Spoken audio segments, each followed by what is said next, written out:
Hey everybody, it's Disneyland Man here, back from Disneyland.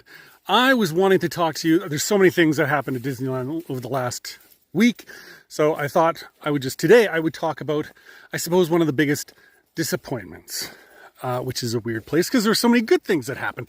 But we went to the park, we had lots of fun. We went on probably the most dated ride there, in my opinion. And I'm sure you all know what that is. It's a Small World. Classic earworm that you go on and you go around, and it is, oh my goodness. You go on that ride after, sorry, I'm just moving my hands here. You go on that ride after you go on like one of the newer rides, like Rise of the Resistance or Mickey and Minnie's Runaway Railway. And oh my goodness, you go in and there's figures that are just painted on plywood and propped up.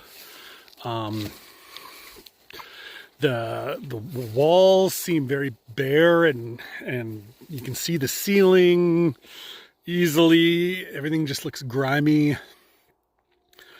You know, the concrete floor next to the track, the water that flows through, you know, there's lots of places where you can see down to the floor. It's not hidden. Yeah, it just looks really dated. And so that got me thinking about how nice it would be. Because, I mean, Disney is doing a lot of, I guess, video overlays, for lack of a better word. You know, when you go and see the fireworks show or the end of the night, I can't remember even what it's called, but they just do projection on the buildings on Main Street and on the castle. Even Mickey and Minnie's Runaway Railway, there's a lot of projection work, like just screens with animation on it. And I think they're building it in a sense that they can change things in the future.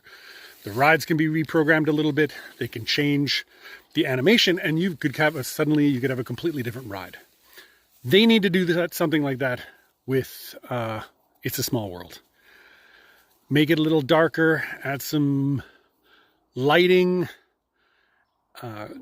cover up the behind the scenes stuff that you can see, the concrete floors, get rid of the plywood characters. I think they could, if there was a team that was just dedicated to going like from the oldest rides, just updating them a little bit, adding a few things, I think It's a Small World could become really fun again. So anyway, that was probably the ride that was most disappointing.